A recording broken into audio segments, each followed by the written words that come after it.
ገላትያ ምዕራፍ 3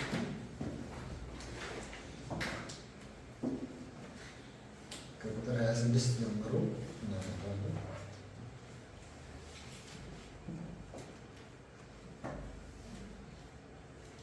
ሁላችሁም በክርስቶስ ኢየሱስ በማመን የእግዚአብሔር ልጆች ናችሁ። ከክርስቶስ ጋር አንድ ትሆኑ ዘንድ የተጠመቃችሁ ሁላችሁ ክርስቶስን ለብሳችሁታል። በአይሁድና በግሪክ በባሪያና በነፃ ሰው በወንድና በሴት መካከል ልዩነት የለም። ሁላችሁም በክርስቶስ ኢየሱስ አንድ ናችሁ። የክርስቶስ ከሆናችሁ እናንተ የአብርሃም ዘር ናችሁ፣ እንደ ተስፋውም ቃል ወራሾች ናችሁ። እኔ የምለው ይህን ነው፣ ወራሹ ሕፃን እስከሆነ ድረስ ሀብት ሁሉ የእርሱ ቢሆንም እንኳ ከባሪያ የተለየ አይደለም። አባቱ እስከወሰነለት ጊዜ ድረስ በጠባቂዎቹና በሞግዚቶች ስር ነው። እኛም እንዲሁ ገና ልጆች በነበርንበት ጊዜ ከዓለም መሠረታዊ ትምህርት ስር በመሆን በባርነት ተገዝተን ነበር። ነገር ግን የተወሰነው ዘመን በደረሰ ጊዜ እግዚአብሔር ከሴት የተወለደውን ከሕግም በታች የተወለደውን ልጁን ላከ። ይህም የሆነው የልጅነት መብት እናገኝ ዘንድ ከሕግ በታች ያሉትን ለመዋጀት ነው። ልጆቹም ስለሆናችሁ እግዚአብሔር አባ አባት ብሎ የሚጮህ የልጁን መንፈስ ወደ ልባችን ላከ። ስለዚህ ከእንግዲህ ወዲህ ልጅ ነህ እንጂ ባሪያ አይደለም። ልጅም ስለሆን እግዚአብሔር ወራሽ አድርጎሃል።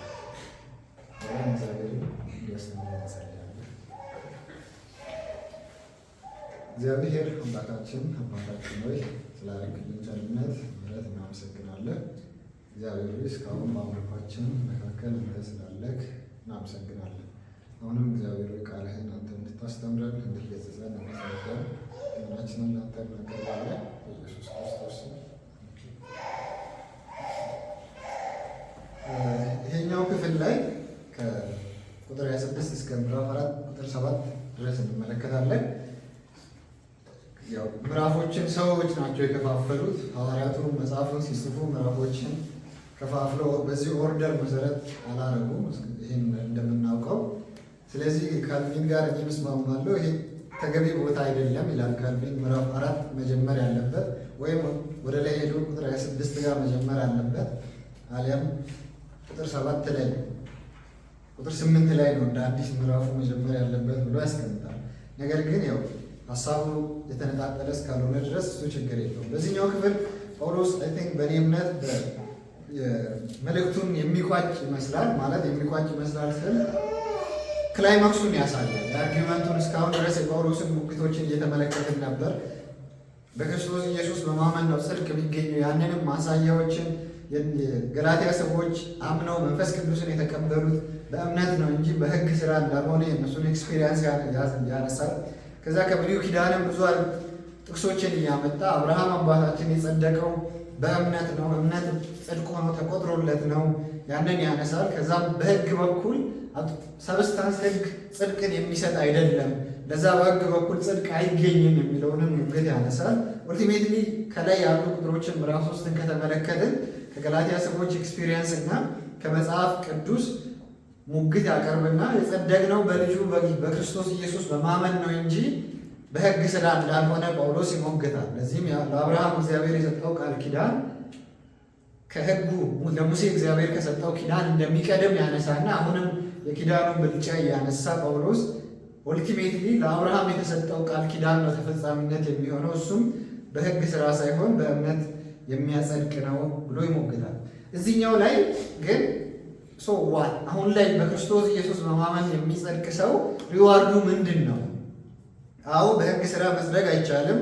አዎ ሕግን በመጠበቅ ጽድቅ አይገኝም። ሕግን በመጠበቅ ሕግን መጠበቅም አንችልም። ያንን ተረድተናል።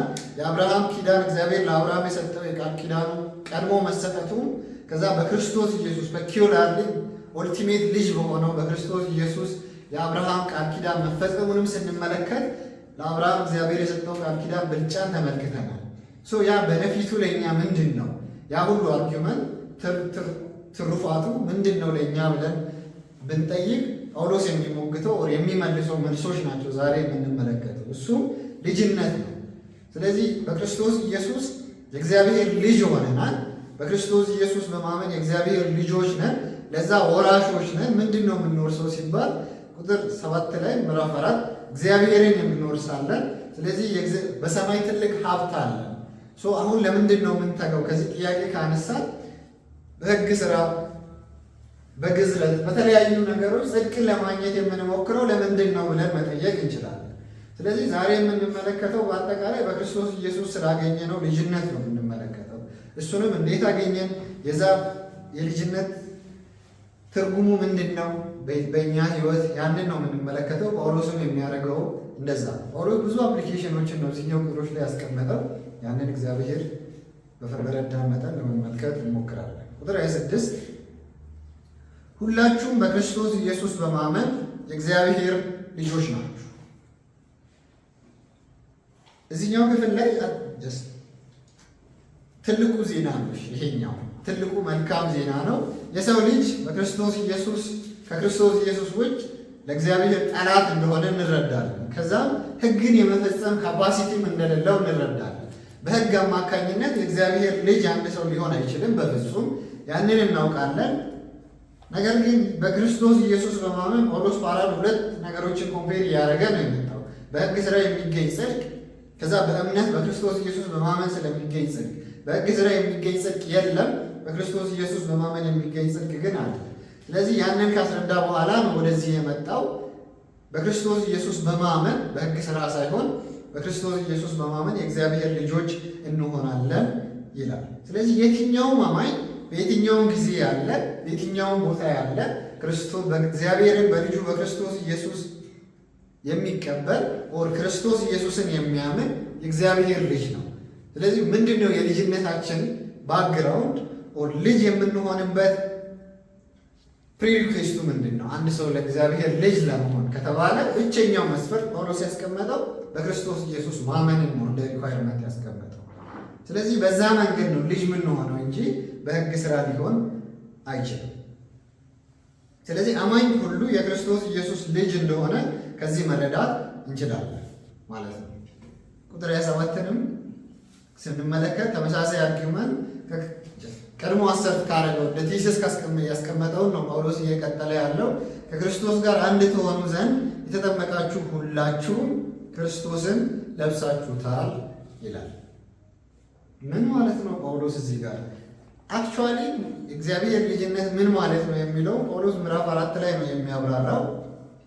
ያም ቁጥር 6 ላይ ለምሳሌ የእግዚአብሔር ልጅነት ምንድን ነው ፕራክቲካሊ የሚለው ልጆችም ስለሆናችሁ እግዚአብሔር አባ አባት ብሎ የሚጮህ የልጁን መንፈስ ወደ ልጆች ላከ ይላል። ስለዚህ አንደኛው የልጅነት ፕሪቪሌጅ ብሎ ጳውሎስ የሚያስቀምጠው አባት ብሎ የመጥራት ነው። ያንን ስንደርስ እንመለከታለን።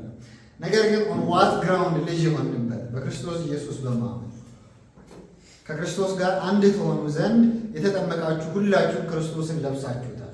ስለዚህ አሁንስ የልጅነታችን ዋስትና ምንድን ነው? ቁጥር 27 ላይ ተመሳሳይ ሙግት ነው። ልጅ የሆንበት የእግዚአብሔር ልጅ የሆንበት ግራውንድ ከክርስቶስ ጋር ካለን አንድነት የተነሳ ነው ይላል ጳውሎስ። ኤክስተርናል ነው ማለት ነው። ሰርከምሲሽን አይደለም፣ የሕግ ስራ አይደለም፣ ሪቹዋልስ የምንጠብቃቸው የምግብ ስርዓትን መጠበቅ አይደለም። የእኛ የሆነ ነገር ሳይሆን የእግዚአብሔር ልጅ እንድንሆን ያደረገን ከክርስቶስ ጋር ያለን አንድነት ነው የእግዚአብሔር ልጆች ያደረገን። መጀመሪያ ያልነው በክርስቶስ ኢየሱስ ማመን፣ አሁን ደግሞ ያለነው ከክርስቶስ ጋር ያለን አንድነት። እዚህኛው ክፍል ላይ ከክርስቶስ ጋር አንድ ትሆኑ ዘንድ የተጠመቃችሁ ሁላችሁ ክርስቶስን ለብሳችሁታል ይላል። አይ ቲንክ ሁለት ፖይንቶችን ማየት ተገቢ ነው ብዬ አስባለሁ። አንደኛው የተጠመቃችሁ ሲል ጳውሎስ ምን እያለ ነው? ሁለተኛው ደግሞ ክርስቶስን መልበስስ ምን እያለ ነው? ይሄኛውን ተርም ኤክስፕሌንስ እናደርግ። የተጠመቃችሁ የሚለው አንዳንድ ኮሜንታተርስ ቼክ ሳደርግ እንደ ጥምቀት ኮንሲደር አድርጎ ያልፋሉ። የውሃ ጥምቀት ሜር የሆነ ሳክራመንት አይደለም። እግዚአብሔር በዛ መንገድ ጸጋን የሚያስተላልፍበት ከክርስቶስ ጋርም ያለንን አንድነት የሚያንጸባርቅበት መንገድ ነው ብሎ ያወራሉ። በዛም ከክርስቶስ ጋር ያለን አንድነት ኤክስተርናሊ እናውጃለን፣ ያንን ነው የሚያወራው ይላሉ። ይሄ ግን አይውል አርጊው ሌሎች ኮሜንታተሮችም አሉ እንደዚህ የሚሉ የተጠመቃችሁ የሚለው አንደኛ ቆሮንቶስ ምዕራፍ 12 ቁጥር 12 ላይ ያለው ጋር ኢኩቫለንት ነው እያስባለሁ። አንደኛ ቆሮንቶስ ምዕራፍ 12 ቁጥር 12 ላይ እንደዚህ ይላል፣ አካል ብዙ ብልቶች ቢኖሩትም አንድ አካል ነው፣ ነገር ግን ብልቶች ብዙ ቢሆኑም አካል አንድ ነው። ክርስቶስም እንደዚሁ ነው። አይሁድ ወይም የግሪክ ሰዎች ብንሆን፣ ባሪያ ወይም ነፃ ሰዎች ብንሆን፣ እኛም ሁላችን አንድ አካል እንድንሆን በአንድ መንፈስ ተጠምቀናል፣ ሁላችሁንም አንድ መንፈስ እንድንጠጣ ተሰጥቶናል ይላል። ስለዚህ ጳውሎስ እዚህኛው ቁጥር ላይ ከክርስቶስ ጋር አንድ ትሆኑ ዘንድ የተጠመቃችሁ ሁላችሁም ክርስቶስን ለብሳችሁታል የሚለው የተጠመቃችሁ የሚለው ፔኩላር የውሃ ጥምቀትን ያመለክታል ብዬ አላስብም።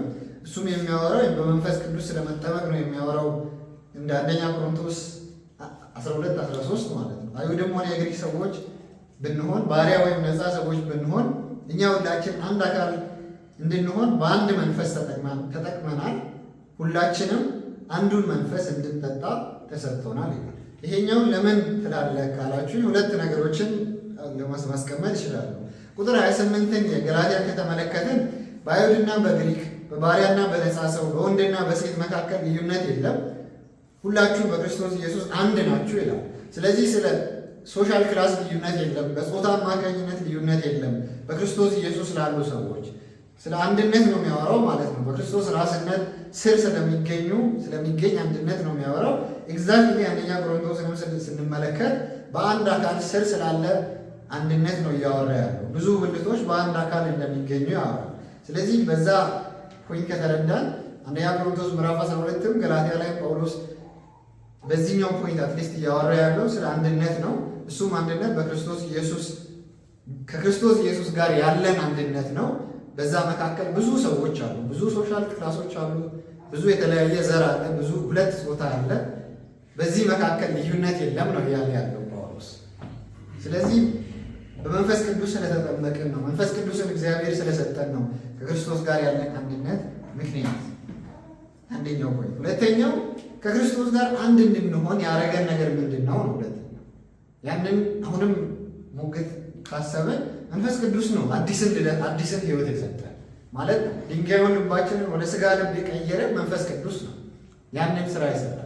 ከክርስቶስ ጋር አንድ እንድንሆን ያደረገን ዩኒየን ከክርስቶስ ጋር እንዲፈጠር ያደረገን እና የክርስቶስን ስራ አምነን መቀበል እንድንችል ያደረገን መንፈስ ቅዱስ ነው።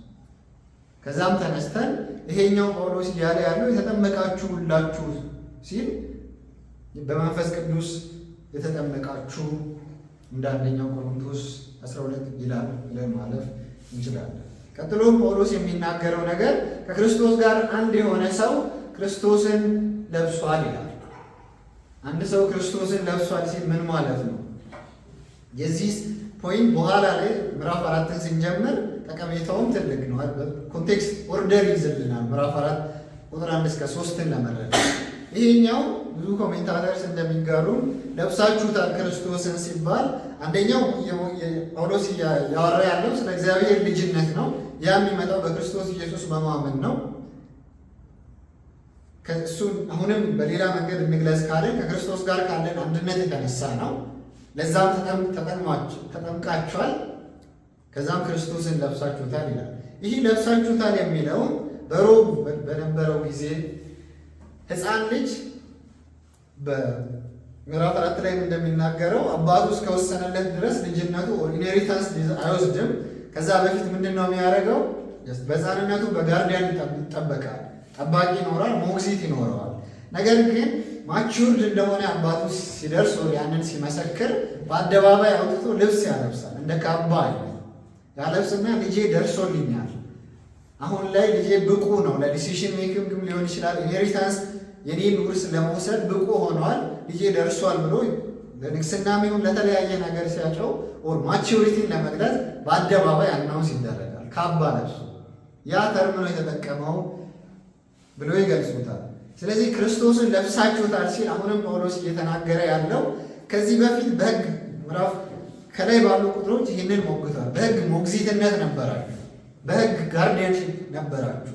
አሁን ግን ክርስቶስን ለብሳችሁታል። ያ ማለት በአደባባይ ካባ ለብሶ በአባቱ አናውንስ ማቹርድ እንደሆነ እንደሚነገረው ልጅ እግዚአብሔርን ጽድቅ የክርስቶስን ጽድቅ ለብሶ ማቹርድ ሆኗል ነው። ከሕግ ጋርዲያንሽፕ ነፃ ወጥቷል ነው ልጁ።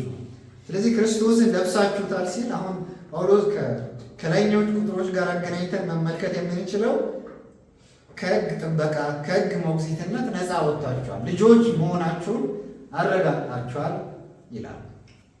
ስለዚህ ክርስቶስን ለብሳችሁታል ማለት ከዛ እንደዛ ምሳሌ መረዳት እንችላለን። ቁጥር 28 አሁን ቅድም ያነበብኩት ክፍል ነው። ከክርስቶስ ጋር ካለን አንድነት የተነሳ የሄራርኪ የደረጃ ለውጥ የለም ነው። ስለዚህ የሆነ ከፍ ያለ ክርስቲያን የምንለው እና ዝቅ ያለ ክርስቲያን የምንለው የለም። በልጅነት በክርስቶስ ኢየሱስ የሚያምን አንድ ቀን አምኖ የሞተ 100 ዓመት ክርስቶስን አምኖ አገልግሎ ረጅም ጊዜ የሞተ በእግዚአብሔር ፊት ልጅ ነው። ለምንድን ነው ይሄ የምትለው? ምን ማለት ነው? ሐዋርያው ጳውሎስና በኢየሱስ ክርስቶስ ሲሰቀል ኮንፌስ አድርጎ ወደ ሰማይ የገባው ፓጋኑ ሰውዬ ኢኳሊ በእግዚአብሔር ፊት ልጆች ናቸው። ምክንያቱም የእግዚአብሔር ልጅነት ዲፔንድ የሚያደርገው በአገልግሎት ብዛትም አይደለም፣ በምንም ግራውንድ የለውም፣ በክርስቶስ ኢየሱስ ስራ በማመን ላይ ብቻ ነው። ስለዚህ የእግዚአብሔር ልጆች ነው። ቁጥር 28 ግን እያወራ ያለው እሱንም ኢንክሉድ ያደርጋል ብዬ ነው ያነሳሁት፣ በአይሁድ በግሪክ። ስለዚህ የክላስ የዘር ልዩነት የእግዚአብሔር ልጅ ልዩነትን አይፈጥርም። እግዚአብሔር ልጅ የመሆናችንን ልዩነት አይፈጥርም። ባሪያና በነፃ ሰው መካከል፣ በወንድና በሴት መካከል ልዩነት የለውም። ኡልቲሜትሊ ግን መረዳት ያለብን ጳውሎስ እያወራ ያለው የሮል ልዩነት አይደለም። እዚህ ጋር ለምሳሌ ወንድና ሴት መካከል ሮል አለ። አንደኛ ቆሮንቶስ ላይ ይናገራል፣ ያንን ጢሞቴዎስ መጽሐፍ ላይም ይናገራል። ያንን እንዲናይ እያደረገ አይደለም። አንደኛ ቆሮንቶስ 11 አንደኛ ጢሞቴዎስ ምዕራፍ 2 ላይ መመልከት ትችላላችሁ። ባሪያና በነፃ መካከል ወንጌል ባሪያውን ነፃ ሊያወጣ የመጣ አይደለም፣ ከኃጢአት ባርነት ነፃ ሊያወጣ ይመጣ። ኤፌሶን ምዕራፍ 6ን መመልከት ለዛ ትችላላችሁ። በዚህ ግን በክርስቶስ ኢየሱስ ካለን አንድነት የተነሳ ጌታ፣ ባሪያ፣ አይሁድ፣ ግሪክ፣ ሴት፣ ወንድ የሚባል ነገር ሁላችንም የእግዚአብሔር ልጆች ነን በክርስቶስ ኢየሱስ። ቁጥር 29 የክርስቶስ ከሆናችሁ እናንተ የአብርሃም ዘር ናችሁ፣ እንደ ተስፋውም ቃል ወራሾች ናችሁ። እስካሁን ድረስ በክርስቶስ ኢየሱስ በማመን ከክርስቶስ ጋር ካለን አንድነት የተነሳ በመንፈስ ቅዱስ ተጠቅመናል፣ ተጠምቀናል፣ ክርስቶስንም ለብሰናል። ለዚህ የእግዚአብሔር ልጆች ነን። ስለዚህ የእግዚአብሔር ልጅነትን በዛ መንገድ አብራርተናል። ስለዚህ ከላይ ያለው እውነታ ከሆናችሁ ክርስቶስ ኢየሱስን የምታምኑ ከሆነ ከክርስቶስ ኢየሱስ ጋር አንድነት ካላችሁ ክርስቶስን ለብሳችሁ ከሆነ ለዛም የተጠመቃችሁ ከሆናችሁ የክርስቶስ ከሆናችሁ የሚለው ማለት ነው።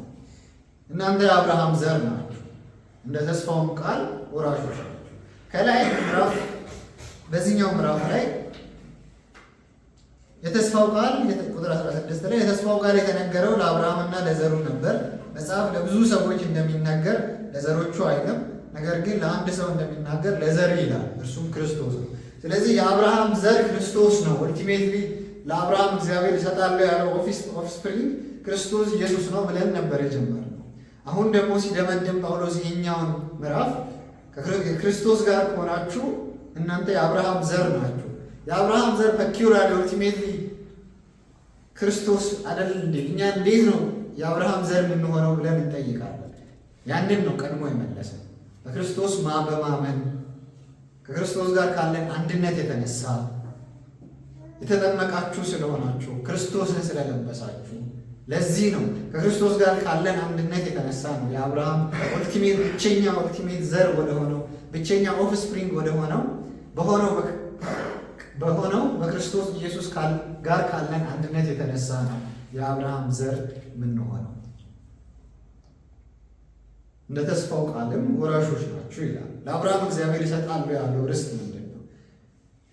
መሬትን፣ ልጅን፣ መሬትንና በረከቶችን ነው። ያንንም ምንድን ነው ስንል ለአብርሃም እግዚአብሔር ይሰጣሉ ያለው በረከት መንፈስ ቅዱስን እንደሆነ ባለፈው ተመልክተን ነበር። እግዚአብሔር መንፈስ ቅዱስን እንደሰጠው ለአብርሃም እንደ ኢንሄሪታንስ እንደ ውርስ ያንን አግኝተናል። በምን በኩል? ከክርስቶስ ጋር ካለን አንድነት የተነሳ የአብርሃም ልጆች በመሆናችን። ቀጣዩ ምዕራፍ ከመጀመሪያ በፊት ዩኒየን ከክርስቶስ ጋር ያለን አንድነት፣ ክርስቶስ ኢየሱስን ማመን፣ ክርስቶስን መልበሳችን፣ በክርስቶስ ኢየሱስ መጠመቃችን፣ በመንፈስ ቅዱስ መጠመቃችን፣ ይህ ነው የኛ የልጅነት ኦብጀክቲቭ የሆነው ሪያሊቲ ማለት ነው። ስለዚህ አንዳንዴ ልጅነታችንን ደውት እናደርጋለን። እኔ እውነት የእግዚአብሔር ልጅ ነኝ ብለን እንጠይቅ ይሆናል። እንደዚህ አይነት ወቅት ላይ ጥሩ ማስታወስ እንደዚህ አይነት ተርሞችን ነው። በክርስቶስ ኢየሱስ በማመን ነው የእግዚአብሔር ልጅ መሆን። ያ አይነት ተርሞች ናቸው የሚታደጉ ፕሮቴክት የሚያደርጉ። ምክንያቱም ኃጢአት ክፉ ነገር ነው። አንደኛው ኢማቹሪቲያችንን ሊያሳየን ይችላል። በእግዚአብሔር ሕግ መሰረት እኛን ስንመለከት ኃጢአታችን ዊን ሊያደርገን ይችላል። አንድ ሁለተኛ ደግሞ አክቹዋል የሆኑ ክሶችን ሰይጣን ማቅረቡ አይቀርም በሕይወታችን።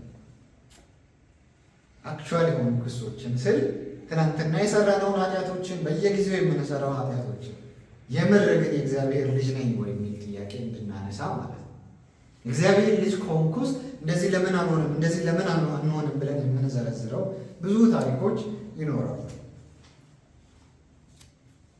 ግን ከዚህ ሁሉ የሚታደገን ነገር ምንድን ነው? ሁልጊዜ የሚታደገን ነገር ኦብጀክቲቭ የሆነው ሪያሊቲ ነው። ልጅነታችን ዲፔንድ የሚያደርገው እኛ በሆነው እውነታ ሳይሆን ክርስቶስ በሆነው እውነታ ላይ ነው። ያንን ነው እየተናገረ ያለው ጳውሎስ እዚህ ጋር። ልጅነት ፕሪቪሌጅ ምን እንደሆነ እንመለከታለን ቀጥለን። ግን ከዚህኛው ክፍሎች እንድትረዱ የምፈልገው በክርስቶስ ኢየሱስ አምኛለሁ፣ ከክርስቶስ ጋር አንድነት አለኝ፣ ክርስቶስን ለብሻለሁ። ኢፍ ዛት ኢዝ ትሩ፣ ይሄ እውነታ ከሆነ የእግዚአብሔር ልጅ ነው ያ ማለት ነው። ስለዚህ ኦልቲሜትሊ ክርስቶስ የሰራው ስራ እውነት ነው ወይ ነው ጥያቄው። ከዛ መንፈስ ቅዱስ ደግሞ ልባችንን ያንን እውነታ ኮንቪክትድ እንድንሆን አድርጎናል ወይ ነው ጥያቄው ሁሌ። ያንን ካረግን ደግሞ መጽሐፉ እንደሚል ወራሾች ናችሁ ይላል። ወራሾች ነው የተስፋው ቃል ወራሾች ናችሁ ይላል። ቁጥር 29 ምዕራፍ 7 ቁጥር 7 ምዕራፍ 4 ላይ ደግሞ እግዚአብሔርን ወራሾች አድርጎናል ይላል።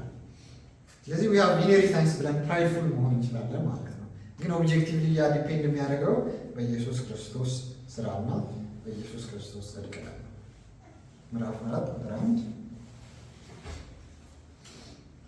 ድግግሞች ነው በእኔ ጳውሎስ እያደረገ ያለበት ሀው ማች ኢንፈሲስ እየሰጠ እንደሆነ እንድንረዳ ነው። በክርስቶስ ኢየሱስ ያገኘነው የእግዚአብሔር ልጅነት ምን ያክል ቫሊዩ ትልቅ እንደሆነ ነው ጳውሎስ እዚህ ጋር እየተናገረ ያለ።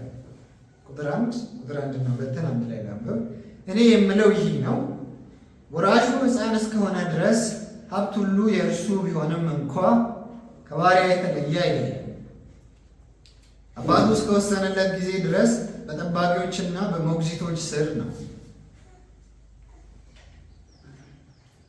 የጳውሎስ ሞዴል ባለፈውም ቁጥር 15 ላይም እንደሚለው ከሰው ምዕራፍ 3 ላይ ወንድሞች ሆይ ከሰው ዕለታዊ ሕይወት የተለመደውን ምሳሌ አድርጌ ላቅርብልና የሰው ኪዳን ጽኑ እንደሆነ ይናገራል።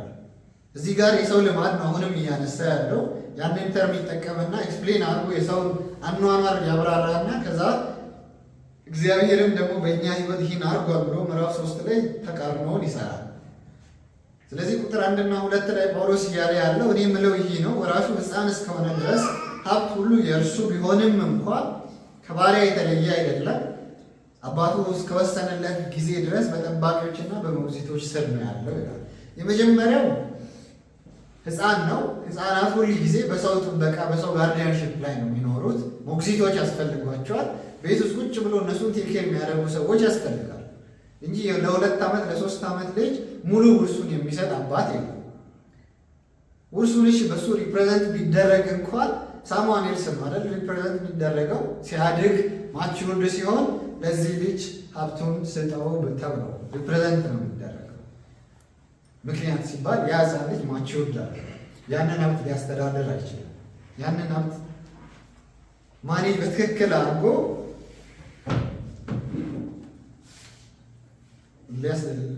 አባቱ ላሰበው ዓላማም ሊያደርስ አይችልም። ለራሱ ዓላማ መጠቀም አይችልም። ዲሲሽን ሜክ ማድረግ አይችልም። ለዚህ በማሰብ ነው ያለው። በሞግዚት ስር ነው ያለው። በሳሙኤል ጥበቃ ስር ነው ያለው። ምን ማለት ነው? ነፃ አይደለም ነው። ማቹርድ አይደለም። በዚህ አኳያ ነው ነፃነቱ በራሱ ውሳኔ መወሰን አይችልም። አንድ በሳሙኤል ስም ዲፔንድ እያደረገ ያለው። ከዛ ሊሚት አለው። አባቱ የወሰነለት ቀን አለው። ስለዚህ ቅድም እንዳልነው ለብሳችሁታል የሚለውን ለመግለጽ እንደተጠቀምነው ልጁ ማቹር ሆኖ ብቁ ሲሆን አባቱ ልብሱን ያለብሰዋል። ከአባ ልጄ በቅቷል፣ ልጄ ለዚህ ማቹር ሆኗል፣ አሁን ላይ ራሱን ችሏል ብሎ አናውንስ እስኪያደርግ ድረስ ያ ልጅ በአባቱ ቁጥጥር ስር ነው ያለው። ያ ልጅ በጠባቂዎችና በሞግዚቶች ስር ነው ያለው። ዲፔንደንት ነው በሳማኒስ። ይህን ለምን አመጣ ጳውሎስ ካላችሁ እዚህ ጋር ቁጥር 1 እና 2 ላይ አንድ ነገርን አትሊስት ዲፔንደንት ነው። በዛ ከባሪያ የተለየ ነገር የለው ልጁ። ባሪያዎችም የጌታቸውን ትእዛዝ ላይ ነው ዲፔንድ የሚያደርጉት። ስለዚህ ነፃ አይደሉም። ነፃ ሆኖ በራሳቸው ዲሲሽን ሜክ የማድረግ መብት የላቸውም። ልጁን ደግሞ አባቱ የወሰነለት ጊዜ እስኪደርስ ድረስ ውርስን በተመለከተ ነፃነት የለውም። አባቱ ያዘጋጀው ሪያሊቲ እስኪደርስ ድረስ። ቁጥር 3 እኛም እንዲሁ ገና ልጆች በነበርንበት ጊዜ ከዓለም መሰረታዊ ትምህርት ስር በመሆን በባርነት ተገዝተን ነበር። ስለዚህ ቅድም ከላይ ያሉ በሰው አኗኗር ላይ ያለው ምሳሌ ምን ነበር ያለው? አባቱ የወሰነለት ጊዜ ድረስ ከባሪያ የተለየ ኔቸር የለውም ልጁ ወራሽ ቢሆንም ብለን ነበር። ዳት ኤግዛክት ፕሪንሲፕል ለእኛም ይሰራል። ምን ማለት ነው? እኛም እንዲሁ ገና ልጆች በነበርንበት ጊዜ ከዓለም መሰረታዊ ትምህርት ስር በመሆን በባርነት ተገዝተን ነበር። ጳውሎስ እያለ ያለው ልጅነት እያለ ያለው የትኛውን ስቴታችን ነው ብለን መጠየቅ እንችላለን። ኢንፋንሲ ጳውሎስ ልጅነት ነው ብሎ የእግዚአብሔር ልጅ ከሚለው ጋር ሳይሆን ኢማቹር ወይም ራሳችን ኢማቹር የሚለው በደንብ ይገልጻል። ልጅነት ነው ጳውሎስ እያለ ያለው ከላይ የገለጸውን ነው። በሞግዚት ያለውን ስቴት ነው። አንድ ሁለተኛ ምዕራፍ 3 ላይ ከቁጥር 25 ጀምሮ ቁጥር 23 ይህ እምነት ከመምጣቱ በፊት በሕግ አማካኝነት እስረኞች ሆነን እምነቱ እስከሚገለጥ ድረስ ተዘግቶብን ነበር። ስለዚህ በእምነት እንጸድቅ ዘንድ ሕግ ወደ ክርስቶስ የሚያደርሰን ሞግዚታችን ሆነ። ስለዚህ ያንን ስቴት ነው ጳውሎስ ልጅነት እያለ ያለው። በዚህኛው ቁጥር ላይ ልጆች ነበርን፣ ቁጥር 3 ላይ እያለ ያለው በሕግ ሞግዚትነት የነበርነውን ስቴት ጳውሎስ ልጅነት ነው እያለ ነው። ኢማቹሪቲ እያለ ነው። ስለዚህ ካባው አልተሰጠንም እያለ ያ ግን ሲያልፍ፣ ስለዚህ ተመሳሳይ አርግመንት ከቁጥር 1 እና 2 ጋር የሚያመሳስለው ቁጥር 3 እኛም እንዲሁ ገና ልጆች በነበርንበት ጊዜ ለዓለም መሰረታዊ ትምህርት ስር በመሆን በባርነት ተገዝተን ነበር። ስለዚህ ስሌቨሪ ነበር ማለት ነው። ነፃ ያወጣንበት ጊዜ ነበር። ልጅነት ነበር። በዓለም መሰረታዊ ትምህርት ስር ነበር። ምንድነው የዓለም መሰረታዊ ትምህርት ብሎ ጳውሎስ እየተናገረ ያለው ብለን እንጠይቃለን። ይህም ሉተርም ኮሜንተሪዎች ካደረጋችሁ ሎው ነው የሚለው፣ ህግ ነው የሚለው፣ የሙሴ ህግ ነው ብሎ ነው የሚያልፈው። ነገር ግን አንድ ሰው የሉተርን ኮሜንተሪ ኮት ያደርግና ጥያቄ ያነሳል። እሱም አሕዛብ የሙሴ ህግ ነበራቸው ወይ ብሎ ይጠይቃል። ግዝረት አልነበራቸውም፣ የምግብ ስርዓት አልነበራቸውም። ስለዚህ በዓለም መሰረታዊ ትምህርት ስር በዛ ባርነት ነበር ሲል ጳውሎስ አሕዛብን ኤክስክሉድ ያደርጋል ወይ ብለን እንጠይቅ ይሆናል። እዚህ ጥሩ መልስ ነው ብዬ ማስበው ለአይሁዶች እውነት ነው፣ በሙሴ ህግ ነበሩ። አሕዛብም ሞራል በሆነው በእግዚአብሔር ህግ ስር ነበሩ፣ ሮሜ ምዕራፍ 2 እንደሚናገረው። ስለዚህ በህግ ስር ነበሩ ማለት እንችላለን። ነገር ግን በሙሴ ሰርሞኒያል ህጎች ለመዳን መጣር በአይሁድ ያንን መክሰስ እንችላለን። አሕዛብም ደግሞ ፓጋን የሆኑ ሪሊጂየስ አክቲቪቲዎች አሏቸው ብዙዎቹ። ያንን መተው አይፈልጉም። ያ አይነት አክቲቪቲዎች ያንን ነው ልጅነት እያለ ያለው። ወደ ክርስቶስ ኢየሱስ ከመምጣታቸው በፊት የነበራቸውን ስቴተስ ነው ኢማቹሪቲ ብሎ ጳውሎስ እየገለጸ ያለው።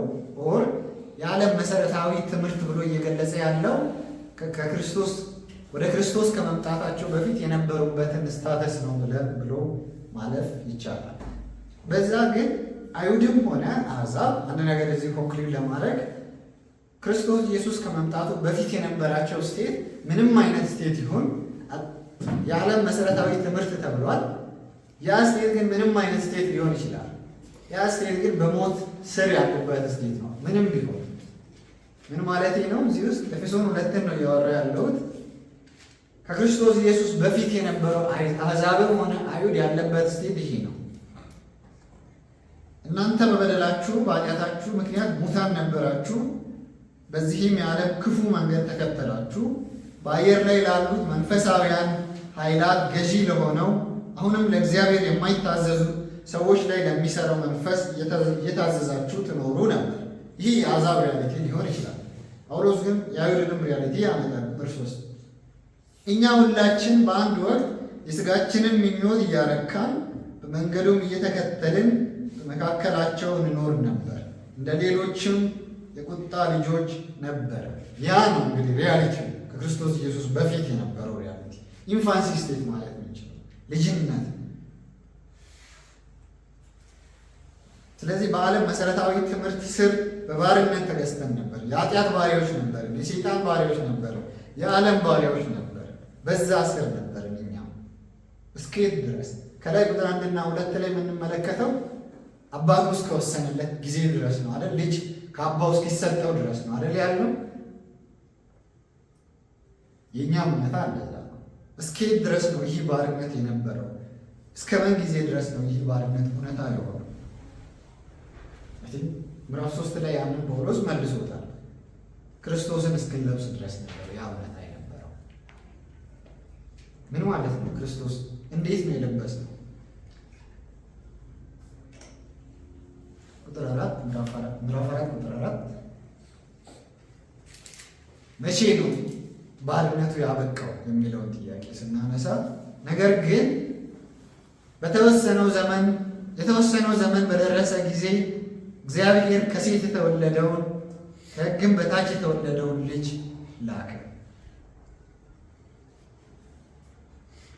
ያ ሲያደርግ ነው ባርነታችን ያበቃ።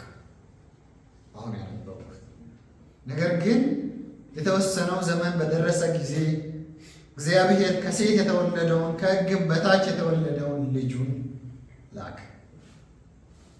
ይህ ልጅ ከመጣ በኋላ ምንድን ነው ያወራው? እዚህ ጋር የሚያወራው ነገር በአጠቃላይ ኦብጀክቲቭ ሪያሊቲን ነው የሚያወራው። ማለትም ቅድም የእግዚአብሔር ልጆች እንድንሆን የሚያደርገው ምንድን ነው ብለናል? በክርስቶስ ኢየሱስ ማመን፣ ከዛ ከክርስቶስ ኢየሱስ ጋር ያለን አንድነት። በዛ መሰረት ነው አንድ ሰው የእግዚአብሔር ልጅ መሆን የሚችለው። አንድ ሰው ultimately ክርስቶስን ለብሷል ወይ? ያ ነው ጥያቄ ሊሆን የሚችለው። በዛ መንገድ ነው የእግዚአብሔር ልጅ መሆን የሚችለው። What does Christ did for us? ክርስቶስ ምን ስላደረገልን ነው በክርስቶስ ኢየሱስ ማመን የእግዚአብሔር ልጅ የሚያደርገን?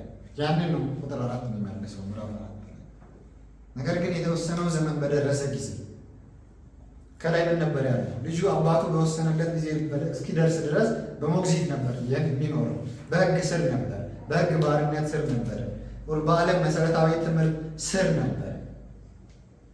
ግን የተወሰነው ዘመን በደረሰ ጊዜ እግዚአብሔር ከሴት የተወለደውን ከሕግ በታች የተወለደውን ልጁን ላከ። ከዛስ ምን ነው አቺቭ ያደረገው እግዚአብሔር በዛ መንገድ? ይህስ ምን እያለ ነው? ካታኪዝማችን ጥያቄ 31 በደንብ ይገልጻል ብዬ አስባለሁ። እዚህ ጋር ያለውን ሰማራይዝ ያደርጋል በደንብ። የክርስቶስ ኢየሱስ በውርደቱ ያከናወነው ነገር ለእኛ ምን እንደሆነ ያሳያል። ጥያቄ ቁጥር 31 የሚያወራው ስለ ኢየሱስ ክርስቶስ ውርደት ምን ማለታችን ነው የሚለውን ነው የሚናገረው። Where did Christ humiliation consisted? ምንድን ነው የሚያካትተው የኢየሱስ ክርስቶስ ውርደት ይላል። እዚህኛው ቁጥር ላይ አሁን ምዕራፍ 4 ቁጥር 4 ላይ የሚናገረው ሁለት ነገር ነው። አትሊስት በኢየሱስ ክርስቶስ ውርደት ላይ እግዚአብሔር ከሴት የተወለደውን ከሕግም በታች የተወለደውን ልጁን ላከ። ይህንን በደንብ ፓራፍሬዝ አድርገን እንመልከት ካልን ካታኪዝሙ እንደዚህ ይላል። Where did Christ's humiliation consist? Christ's humiliation consisted in his being born, that in a low condition, made under the law, undergoing misery of this life, the wrath of God, and the cursed days of the cross, in being buried and continuing under the power of days for a time. ስለዚህ የእግዚአብሔር ልጆች እንድንሆን እግዚአብሔር የወሰነለት ጊዜ ላይ ኢየሱስ ክርስቶስ የፈጸመው ነገር ምንድን ነው ስንል፣ አንደኛው መወለዱ ራሱ ለኢየሱስ ክርስቶስ ውርደት ነው። ያ ከሰው መወለዱ፣ ወደ ሰው ዘር መቀላቀሉ። እሱም ብቻ አይደለም። ካታኪዝሙ ላይ ከተመለከታችሁ ለው ኮንዲሽን ላይ ሆኖ ነው የተወለደው። ሲወለድ ለዓለም ሁሉ እረፍት የሰጠ አምላክ ተወልዶ መተኛ ቦታ ነው ያጣው አይደል? ሉቃስ ላይ እንደምንመለከተው። ከዛስ በሕግ ስር ነው የተወለደው። እዚህ ጋር እንዳለው ሕግን ሁሉ የሰጠ አምላክ ለዛ ሕግ ሳብጀክት ተደረገ። ኢየሱስ ክርስቶስ ሕግን መፈጸም ግዴታ አለ። ነገር ግን ለዛ ሕግ ተገዛ። ያንን ሕግ በፍጹም ጠበቀ፣ ፐርፌክትሊ ጠበቀው። እሱ ብቻ አይደለም፣ ለሕይወት ጉስቁልናዎች ሁሉ ኢየሱስ ክርስቶስ ተጋለጠ። እግዚአብሔርን ቁጣ ተሸከመ። ከርስድ ዴዝ ኦፍ ዘ ክሮስ በእንጨት ላይ የሚሰቀል ሁሉ የተረገመ ነው ተብሎ ስለተጻፈ ክርስቶስ ስለኛ እርግማን ሆኖ ከሕግ እርግማን ዋጅቷል። ስለዚህ የእግዚአብሔር ልጆች እንድንሆን ክርስቶስ ምን አደረገልን ካለ ተወልዷል። አንድ ዝቅ ባለ ኮንዲሽን በሕግ ስር ነበር ኢየሱስ። የሕይወት ጉስቁልና ሁሉ ኢየሱስ ክርስቶስ ተሸክሞ የእግዚአብሔርን ቁጣ ተሸክሞ በመስቀል ላይ ሞተ። የተረገመ ሰው አሟሟት በመስቀል ላይ ሞተ፣ ተቀበለ። በሞት ኃይል ስርም ለጥቂት ጊዜያት ቆየ። ይህ ሁሉ የክርስቶስ ኢየሱስ ውርደት ነው። በዚህ ነው ልጅነታችን ጋራንቲ የሚሆነው። ስለዚህ ዋዳዝ ከላይ አሁን በክርስቶስ ኢየሱስ በማመን ከክርስቶስ ጋር ካለን አንድነት የተነሳ ክርስቶስን ስለለበስን ለዚህ ነው የእግዚአብሔር ልጆች ምንሆነው ብለናል። ክርስቶስ ምን አደረገልን ብለን ኦር ክርስቶስን ምን አድርጓል ብለን ስናምን ሰዎች አብስትራክት አድርጎ ክርስቶስን ሊያስቀምጡልን ይችላሉ። ክርስቶስ ይወደኛል፣ ክርስቶስ ይህን ፌቨር አድርጎልኛል፣ ብቻ ያንን ሁሉ እግዚአብሔር ኢየሱስ ክርስቶስ ያደርጋል። ያ ጥያቄ የለው። ነገር ግን ዋዳዝ ክርስቶስ ምን አደረገልን ሲባል ማስተዋል ያለብን ሁልጊዜ ቁጥር 4 ተወልዷል ከሴት በሕግ ስር ተወልዷል። ከዛ ካታኪዝሙ ላይ አሁን ያልነው ነው። ሌሎች ጥቅሶችም ነው። ተወለደ አንደር ሎው ኮንዲሽን፣ በሕግ ስር ሆነ፣ ለሕግ ተገዢ ሆነ፣ የሕይወት ጉስቁልናዎችን ሁሉ ወሰደ፣ የእግዚአብሔር ቁጣ ተሸከመ፣ የተረገመ ሰው አሟሟት ሞተ፣ ተቀበረ፣ በሞት ኃይልም ለጥቂት ጊዜያት ቆየ። ሞት በኢየሱስ ላይ ኃይል ሲያገኝ ማለት ነው። ይህን አድርጎ ነው ኢየሱስ ክርስቶስ ጌን ያደረገው የእግዚአብሔር ልጅነታችንን እንደ ሪዋርድ የሰጠ። ስለዚህ በአንድ በኩል ለልጅነታችን የተከፈለ መስዋዕት ትልቅ ነው። በሌላ በኩል ያን ደግሞ ኮንፊደንስ ናፍ ማለት ኢየሱስ ክርስቶስ የሰራው ስራ ኮንክሪት ነው፣ ጠንካራ ስራ ስለሆነ ልጅነታችን ማይነቃነቅ ነው። እንደኛ ስሜት ምን ማለት ነው? መጽሐፍ ቅዱስ ባነበብን ቁጥር በጸለይን ቁጥር በነዛ እውነታዎች እጅግ በጣም አስፈላጊ እውነታዎች ቢሆኑ ያ አይነት ቁር የእግዚአብሔር ፕሬዘንስ በልባችን በተሰማን ቁጥር አይነት ላይ ዲፔንድ ያደረገ እውነታ አይደለም። ከ2000 ዓመት በፊት ኢየሱስ ክርስቶስ እግዚአብሔር በልጁ በኢየሱስ ክርስቶስ በፈጸመው ታሪክ ላይ ዲፔንድ የሚያደርግ እውነታ ነው። ስለዚህ አያሳስብም ማለት ነው። ወር ዘፍጥረት 15ን ስናነብ ሁልጊዜም የምንገረመው እውነታ እግዚአብሔር ለአብርሃም ብቻውን ኪዳን እንደገባ ማለት የምናስበው።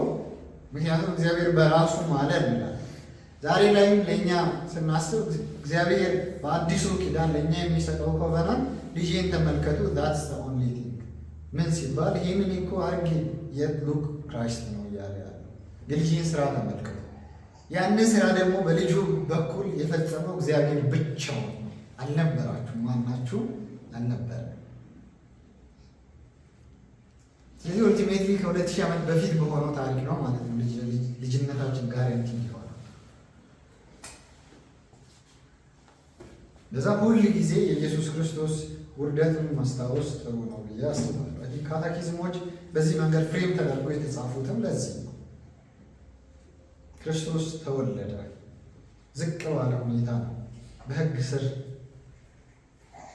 የሕይወት ጉስቁልናዎችን ሁሉ ተሸከመ፣ የእግዚአብሔር ቁጣን ተሸከመ፣ የተረገመ ሰው ሞት ሞተ፣ ተቀበረ፣ በሞት ኃይል ስር ለጥቂት ጊዜ ቆየ። ይህ ሁሉ የሆነው ለእኛ ሲል በዚህ መንገድም ነው ልጅነታችንን ኢየሱስ ክርስቶስ ያረጋገጠ። ዋት ኢዝ ፕሮፊት ኦፍ አዶፕሽን? የእግዚአብሔር ልጅ መሆን ምንድን ነው ታዲያ ጥቅሙ? ጳውሎስን ብለን ብንጠይቅ ያ ጥሩ ጥያቄ ነው ብዬም አስባለሁ። ለምን ዓላማ ነው ኢየሱስ ክርስቶስ የተላከው? መጥቶ ኢየሱስ የተላከው ስራዎችን ሁሉ ፈጽሟል። ከዛስ why did Christ do that? ለምንድን ነው የሚያደርገው እነዛን ነገሮች? ኢየሱስ ክርስቶስ ለምን ከሰው ተወለደ? ኢየሱስ ክርስቶስ ለምን በሕግ ስር ተወለደ? ኢየሱስ ክርስቶስ ለምን የሕይወት ጉስቁልናዎች ሙሉ መሄድ ተጠበቀበት? ኢየሱስ ክርስቶስ ለምን የእግዚአብሔርን ቁጣ መሸከም አስፈለገው ብለን መጠየቅ ተገቢ። እነዚህም ሁሉ ያደርገው ለእኛ ነው ብለን እንደመድማለን። እውነት ነው እሱ። ጳውሎስም ይመልሳል ቁጥር 5 ይህም የሆነው የልጅነት መብት እናገኝ ዘንድ ከሕግ በታች ያሉትን ለመዋጀት ነው ይላል። ስለዚህ it's all about us ነው። ኢየሱስ ክርስቶስ የተወለደው ለሁለት ምክንያቶች ነው ይላል አንድ ሰው። ይህም ቅድም ያነበብነው ከካታኪዝሙ ያነበብኩትን ነገር የሆነው ሁሉን የሆነው ኢየሱስ ክርስቶስ ለሁለት ምክንያት ነው ይላል። አንደኛው ከሕግ እርግማን በሕግ ስር ያሉትን ሰዎች ለመዋጀት ነው፣ ነፃ ለማውጣት ነው። ማለትም የክርስቶስን ጽድቅ ለብሰን በእግዚአብሔር ፊት ይኸው ልጆቼ ደርሰዋል፣ ልጄ አብቅቷቸዋል ብሎ አናውንስ ዲክለር እንዲደረጉ ማለት ነው። ቅድም እንዳልነው አንድ አባት ልጁ ለዕድሜ ሲበቃ ከሞግዚትነት ጠባቂ ስር ከመሆን ልጄ ማቹር ሆኗል፣ አሁን ዲሲሽን ሜክ ማድረግ ይችላል፣ ደርሶልኛል ልጄ ብሎ አናውንስ ማድረግ ይችላል። እኛ ደግሞ በእግዚአብሔር ፊት ልጅነታችን ዲክለር ሊደረግ የሚችለው የምድር ካባ የለንም። ለብሰን የምንሄደው ወደ እግዚአብሔር ፊትም የምንሄደው ካባ የለንም። ያለን ብቸኛ ካባችን የኢየሱስ ክርስቶስ ስራ ነው። ስለዚህ ምን እንዲያደርግ ነው ኢየሱስ ክርስቶስ የተወለደው ሲባል በሕግ እርግማን ስር ያሉትን፣ በሙሴ ሕግ ባርነት ስር ያሉትን፣ ኡልቲሜትሊ በኃጢአት ስር ያሉትን፣ ለኃጢአት የተገዙትን፣ ቅድም ኤፌሶን 2 ላይ እንዳሉ የቁጣ ልጆችን ለእግዚአብሔር በማይታዘዙ ሰዎች ላይ ለሚሰራው መንፈስ እየታዘዛችሁ ትኖሩ ነበር። ስለዚህ በዚህ መንፈሳዊ በሆነ አካል ሳብጀክት ተደርጎ ያሉ ሰዎችን ነፃ ሊያወጣ ነው ኢየሱስ ክርስቶስ የመጣው። ስለዚህ በሕግ ቀንበር ስር ያሉት፣ በሕግ ሞግዚትነት ስር ያሉትን ነፃ ሊያወጣ ነው የመጣው። ኡልቲሜትሊ ግን ይህን ከማለት በፊት ቦንዴጅ ቱ ዘ ሎው ማለት ምን ማለት ነው የሚለውን ምን ማለት ነው? ኢየሱስ ክርስቶስ ከቦንዴጅ ኦፍ ሎው ነው ነፃ ያወጣን ካለን ከሕግ ስራት በሕግ ስር ካለን ሕግ ከሚገዛን ከዛ ገዥነት ነው ነፃ ያወጣን። ከሕግ በታች ከመሆን ነው ነፃ ያወጣን ካለን ምን ማለት ነው? ከሕግ በታች ስንል እንደዚህ ይላል አንድ ሰው being under the law as master its command defined your standing before God ይላል። ስለዚህ በሕግ ስር መኖር ማለት በእግዚአብሔር ፊት ከሕግም በታች ማለት በእግዚአብሔር ፊት ያለንን ስታተሳችንን ዲፋይን የሚያደርገው ሕጉ ነው። ስለዚህ በሕጉ መሰረት እግዚአብሔር እኛን ያየናል። then he makes judgment ማለት ነው። ስለዚህ ይሄ ልጅ ወደ ቀኝ ወይም ወደ ግራ፣ አንተ ከበጎች ነህ፣ አንተ ከፍየሎች መካከል ነህ፣ ጥፋ ወይም ና አንተ ብሩካን ኑ እግዚአብሔር የሚለው አንደር ዘ ቦንዴጅ ኦፍ ሎው ለሆነ ሰው በሕጉ መሰረት ነው እግዚአብሔር ሰውን የሚመለከተው። ባድ ኒውስ አይደል? መልካም ዜና በፍጹም እሱ ሊሆን አይችልም። ስለዚህ በሕግ ስር መሆን ማለት መልካም ዜና አይደለም። ከሕግ በታች ማለት ለእኛ በተለይ በዛው ሟች ከሆነ ኢየሱስ ክርስቶስ ግን ከሕግ በታች ተወልዶ በእግዚአብሔር ፊት በሕጉ መነጽር ታይቶ ፐርፌክት ነው የሆነው። ያንንም ነው አክቲቭ ኦቢዲየንስ የምንለው። ስለዚህ ቅድም እኛን ነበር ያወራሁት። እሱ መጥፎ ነው ለእኛ መልካም ዜና በፍጹም ሊሆን አይችልም። ኢየሱስ ክርስቶስ ግን ያደረገው ነገር ፐርፌክትሊ ኦቤ አድርጓል። በእግዚአብሔር ፊት በሕጉ መሰረት ፍጹም ታዟል። ስለዚህ በእግዚአብሔር ፊት ራይቺየስ ነው ኢየሱስ ክርስቶስ ሕጉን በመጠበቅ ከዛ የእኛን ቅጣት ደግሞ በመሸከም እግዚአብሔርን ቁጣ ሳትስፋይ አድርጓል፣ አርክቷል። ቁጥር 13 ምዕራፍ 3 ቁጥር 13 በሕግ በታች ተወለደ፣ ሕጉን ፈጸመ፣ ከዛም ከሕጉ እርግማን ነፃ አወጣ። በልጁ በክርስቶስ ኢየሱስ ስር ያለ ሰው በእግዚአብሔር ፊት ያለው ስታንዱ፣ በእግዚአብሔር ፊት ያለው ስታተሱ በሕጉ መሰረት ሳይሆን በክርስቶስ ኢየሱስ አማካኝነት ነው። ይህም በማድረጉ ምንድን ነው የሚያደርገው? ኢየሱስ ክርስቶስ ካለ he secured for believers the full right of son ይላል። እግዚአብሔር ልጅነትን ያረጋገጠው ኢየሱስ ክርስቶስ በስራዎቹ። ስለዚህ ቅድም ያልናቸው ኢየሱስ ክርስቶስ ተወለደ under low condition under the law በሕግ ስር ነው የተወለደው። ከዛ የህይወት ጉስቁልናዎችን ሁሉ አለፈ። የእግዚአብሔር ቁጣ ተሸከመ፣ ተቀበረ፣ ሞተ፣ ተቀበረ የምንላቸው እውነታዎች ምንም ነው አቺቭ ያደረጉት? ከሕግ እርግማን ነፃ ወጡ። ሁለተኛ ደግሞ ሰኪዮር አደረገ የእግዚአብሔር ልጅነታችን። እዚህ ኢየሱስ ክርስቶስ ቅድም በውርደት ያነበብናቸውን ከካቴኪዝሙ የጠቀስናቸውን ነገሮች ሁሉ ያደረገው ከሕግ በታች ያለነውን እኛን ሊዋጀን ከዛ የእግዚአብሔር ልጆች ሊያደርገ። ቁጥር 6 ሪዛልቱ ኢየሱስ ክርስቶስ ልጅነትን አስገኘልን፣ ከሕግ እርግማን ነፃ አወጣ። ስለዚህ ምንና ምን አሁንስ ምን እንደሆነ ደግሞ ብለን መጠየቅ እንችላለን። ተገቢም ጥያቄ መጥፎ ጥያቄ አይደለም። ልጅነታችን ለእኛ ምን ይጠቅማል? ከዛ በፊት ማውራት አለብኝ። ቁጥር 6 ላይ ልጆችም ስለሆናችሁ እግዚአብሔር አባ አባት ብሎ የሚጮህ የልጁን መንፈስ ወደ ልባችን ላከ ይላል። እግዚአብሔር አባት አለ፣ እግዚአብሔር ልጅ አለ የተላከው። በልጁ በኢየሱስ ክርስቶስ ስራ ልጆቹ ስንሆን ደግሞ እንደሚሰጠን እግዚአብሔር ለአብርሃም እሰጣለሁ ያለው ውርስ ኢንሄሪታንስ መንፈስ ቅዱስ አለ። ስለዚህ አብ፣ ወልድ፣ መንፈስ ቅዱስ ነው ልጅነታችን እውን እንዲሆን ያደረጉት ስሉስ የሆነ አምላክ። ስለዚህ የእግዚአብሔር ልጅ እኛን በማድረግ ላይ ስሉስ የሆነ አምላክ ነው ስራውን የሰራው። ultimately ድነታችንን በዛ መንገድም መመልከት ተገቢ ነው። ሁሉም እዚህ ላይ ተጠቅሶ እናያለን። የላከ አብ፣ የተላከ ልጅ፣ በልጁ ስራ ደግሞ አማካኝነት እንደ ሪዋርድ ለኛ የልጁን ስራ ስናምን የሚሰጠን አባ አባ ብለን የምንጠራው መንፈስ ቅዱስ።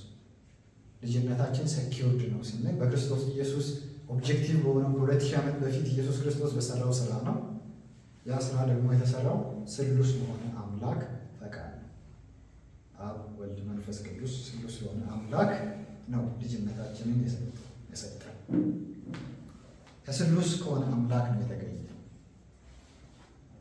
ቁጥር 6 እንመለሳለሁ። ቁጥር 7 ስለዚህ ከእንግዲህ ወዲህ ልጅ ነህ እንጂ ባሪያ አይደለህም፣ ልጅም ስለሆነ እግዚአብሔር ወራሽ አድርጎሃል። ከእንግዲህ ወዲህ ጳውሎስ ምን ከሆነ በኋላ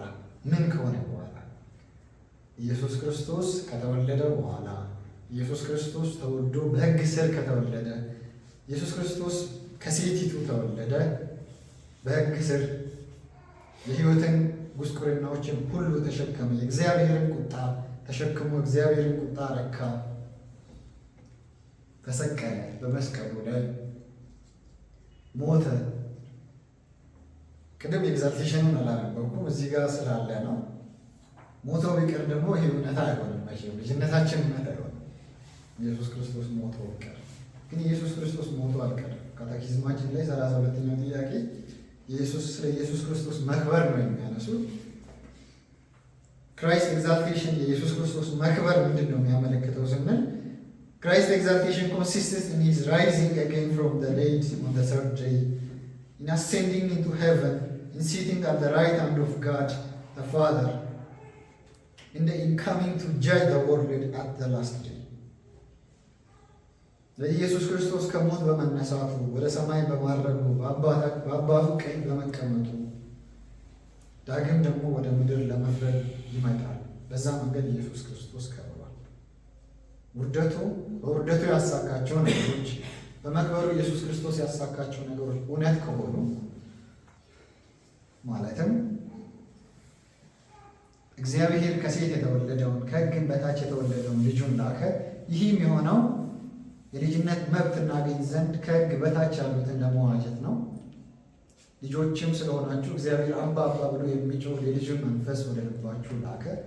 ኢፍ ዛት ኢዝ ትሩ ኤንድ ይሄ እውነት ስለሆነ ከላይ ያሉ ጥቅሶች ማለት ነው ልጅ ነን ባሪያ ይለኛል። ያ ማለት ማቹር እንደሆነን የክርስቶስን ጽድቅ ለብሰን ወደ አደባባይ መውጣት እንችላለን። ርስት አለ። እግዚአብሔር የሚሰጠን ርስት አለ። እግዚአብሔር ለአብርሃም የሰጠውን የተስፋ ቃል ወራሾች ናቸው አለ ቁጥር 29 ላይ ምዕራፍ 3። አሁንም ደግሞ ይላል ልጅም ስለሆናችሁ እግዚአብሔር ወራሾች አድርጓቸው አለ። ስለዚህ ለገላትያ ሰዎች ኮንቴክስቹዋል አርጊመንት ጳውሎስ ሊያቀርብ የሚችለው ከላይ እንደምናነበው የእግዚአብሔር ልጆች የሆናችሁት ክርስቶስ በሰራው ስራ ነው እንጂ በሕግ ስራ አይደለም፣ በግዝረት አይደለም፣ የምግብ ስርዓትን በመጠበቅ አይደለም። ስለዚህ ወደ ኋላ አትመለሱ ነው። በዛ አይገኝም የልጅነት። ለእኛ ደግሞ ይሄ ነገር የሚናገረው ነገር አሁንም ኦፍኮርስ በዛ ነገር ተመሳሳይ ነገር ማሰብ እንችላለን። ምንም በማድረግ አይደለም ልጅነታችን ክርስቶስ ኢየሱስ በሰራው ስራ ነው ልጅነታችንን የምንረዳው። ስለዚህ ሴጣን ሲከሰንም እኛም ስንከስ we should be joyful ማለት ነው። በዚህ ውስጥ ደስተኞች መሆን ይገባናል። ቁጥር 6 ሲመለስ ምንድን ነው what is the benefit of adoption የሚለው ነው ቁጥር 6 የሚያነሳው። ልጅም ስለሆናችሁ እግዚአብሔር አባ አባት ብሎ የሚጮህ የልጁ መንፈስ ወደ ልባችሁ ላከ። ይህንን ጥቅስ ሮሜ ምዕራፍ 8 ላይ መመልከት ትችላላችሁ። የእግዚአብሔር ልጅነት ምንድነው በነፊቱ ብለን ከጠየቅን አንደኛው እግዚአብሔር አባት ሆኖልናል። ሰርኩላር ነው። ምን ማለት ነው ግን? እውነተኛ ጆን ቤኪን ሰርመን አለው፣ አርቲክሎችም አሉ ብዙ። እሱ ቼክ ማድረግ ትችላላችሁ፣ በደንብ ይገልጻል እሱ። አንደኛው የሱ ስቴትመንት ቢሊቨርስ are brought into the real father and the child relationship with God። አንድ አባትና ልጅ ያላቸው እውነተኛ ሪሌሽንሽፕ ነው አማኞች ከእግዚአብሔር ጋር ያላቸው። ስለዚህ አባት ብለን የምንጮህበት ወደ እግዚአብሔር ቀርበን በጸሎታችን እግዚአብሔርን የምንለምንበት መብት ነው እግዚአብሔር የሰጠን። ሁለተኛው እግዚአብሔር አባት ሆነልን ይላል በአዶፕሽን። ሁለተኛው ደግሞ በኮንፊደንስ እግዚአብሔር ጋር መቅረብ እንችላለን። ተመሳሳይ ነው አሁንም ከዚህ ከላይኛው ጋር ግን አባታችን እግዚአብሔር ስለሆነ እግዚአብሔርን በኮንፊደንስ አክሰስ ማድረግ እንችላለን። ያንን ነው ቁጥር 6 የሚናገረው፣ ሮሜ 8ም የሚናገረው። ዕብራውያን ምዕራፍ 4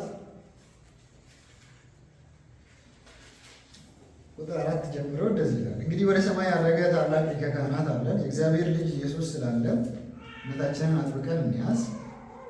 በድካማችን የማይራራልን ሊቀ ካህን የለንምና፣ ነገር ግን እንደኛ በማንኛውም ነገር የተፈተነ ሊቀ ካህናት አለ፣ ይሁን እንጂ ምንም ኃጢአት አልሰራም። እንግዲህ ምሕረትን እንድንቀበልና በሚያስፈልገንም ጊዜ የሚረዳንን ጸጋ እንድናገኝ ወደ ጸጋው ዙፋን በእምነት በድፍረት እንቅረብ። ትራንስሌት ላድርግ፣ በእምነት እንቅረብ ወደ እግዚአብሔር ዙፋን። ያንን የማድረግ ድፍረትን እግዚአብሔር ሰጥቶናል። በምን በኩል? ዕብራውያንም እንደሚናገረው ታላቁ ሊቀ ካህናት አለ። ይህ ሊቀ ካህን ምን አድርጎ ነበር? ምን አድርጎ ነው የሄደው? ቅድም ያልናቸውን ኢየሱስ ክርስቶስ የካቴኪዝም እግዚአብሔርን ቁጣ አርክቷል። ይህ ሊቀ ካህን በፍጽምና ሕጉን ሁሉ ፈጽሟል። ስለዚህ በሱ ራስነት ከእሱ ጋር ካለ አንድነት የተነሳ እኛ ወደ እግዚአብሔር መቅረብ እንችላለን፣ ልጆችም ስላደረገ።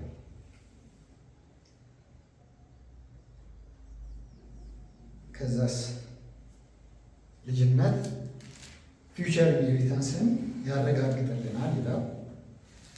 ይህንንም በአንድ ስቴትመንት ተገልለው የቤልኪን ስቴትመንት ወይም ተስፋችን እርግጠኛ እንዲሆን አድርጎናል ይላል። አንድ ሰው ያው አሁን አባቶች ኤክስፔክት በሚደረገው አግባቡ ስላላሳደጉ አንድ ልጅ አባት ላይ ትረስት አያደርግም። የሆነ ህይወቴን ቴኬር ያደርግልኛል ብሎ ግን ልጅን በዛ መንገድ ማለት ማደግ ያለበት አባቶች ብዙ ነገሮችን ለልጆችን ቴኬር ማድረግ አለባቸው። ግን እግዚአብሔር ተስፋችን በእግዚአብሔር ያለን እርግጠኝነት ተስፋችንን ላይ የእግዚአብሔር ልጆች መሆናችን ተስፋችን ላይ እርግጠኞች እንድንሆን ያደርገናል። ለምን ሲባል መልካም አባት አለ፣ አንድ ልጁን የላከ አባት አለ፣ ያንን ልጅ በመስቀል የተወ አባት አለ። ያንን ልጅ የቀጣ አባት አለ። ግን ቀጥቶ ያ ልጅ ደግሞ ተሳልፎ መስጠት ብቻ ሳይሆን ያንን ልጅ ደግሞ ያስነሳ አባት ደግሞ ተሳልፎ አልሰጠም። ያ ልጅ ተነስቷል፣ ወደ ራሱ ቀኝ የወሰደ በዛውም ከስሞች ሁሉ በላይ ስም የሰጠ አባት አለ። ስለዚህ ዳት ኢዝ ሪያሊቲ፣ ያ እውነታ ነው። ስለዚህ በኢየሱስ ክርስቶስ ትንሣኤና በኢየሱስ ክርስቶስ መክበር እርግጠኞች ከሆነ የእኛም ትንሣኤ የእኛም መክበር ከክርስቶስ ጋር ካለን አንድነት ጋር ነው የሚቆራኘው ማለት ነው። ቅድም ቦንዴጅ ኦፍ ላውን ዲፋይን ስናደርግ እግዚአብሔር በሕጉ መነጽር ነው እኛ የሚመለከተው የእኛን ስታተሳችንን ብለን ነው። ግን በክርስቶስ ኢየሱስ እግዚአብሔር ልጅ ከሆነን በኋላ ያለው ስታተሳችን ከክርስቶስ ጋር ካለን አንድነት የተነሳ ነው እግዚአብሔር የሚመለከተው። ሶ ዊ ሃቭ ፊውቸር ኢንሄሪታንሳችን ጋራንቲድ ነው ማለት ይችላል። እርግጠኞች መሆን እንችላለን በእግዚአብሔር በሚሰጠን ተስፋ። ስለዚህ ዊ ዶንት ሃቭ ቱ ወሪ አባውት አወር ፊውቸር። የእግዚአብሔር ልጆች በክርስቶስ ኢየሱስ ስለሆነ ደስተኞች ልንሆን ይገባል። የእግዚአብሔር ልጅ መሆን አዶፕሽን ጆን ዊኪን አሁን ኮት ማድረገው gives believer not only a new status but a new family, new affection, new privilege flowing from the union with Christ. አዲስ ቤተሰብ የአብርሃም ዘር ናቸው የተባለው ኡልቲሜትሊ እግዚአብሔር የሰጠው ቤተሰብ፣ የእግዚአብሔር ቤተሰብ፣ የእግዚአብሔር ልጆች፣ እግዚአብሔር በልጁ በኩል ለልጁ የሰጣት ሚስት፣ ከዛ ጋር ከእሷ ጋር ከክርስቶስ ጋር ካለን አንድነት የተነሳ አዲስ ስታተስ አለን፣ አዲስ ልብ አለን፣ አዲስ ቤተሰብ አለን። ከዛ ደግሞ ጋራንቲ የሆነ ፊውቸር ኢንሄሪታንስ አለ። ሮሜ ምዕራፍ 8 አንብበን እንጨርሳለን።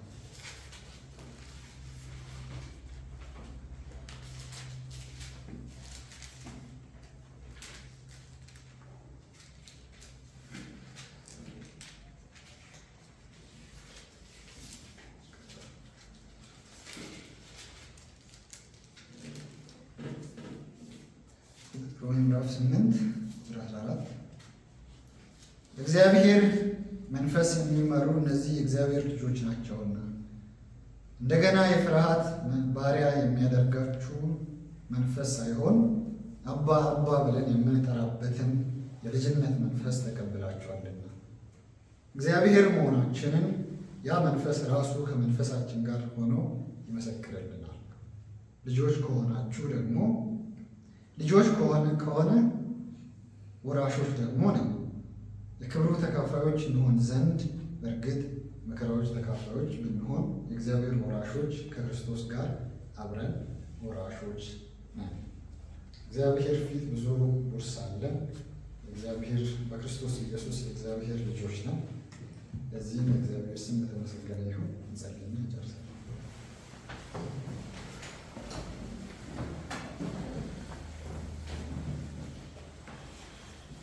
እግዚአብሔር አምላካችን አባታችን ሆይ በልጅ በክርስቶስ ኢየሱስ በኩል ስላዳንከን ልጆች ስላደረግከን እናመሰግናለን። እኛን ከኃጢአት እርግማን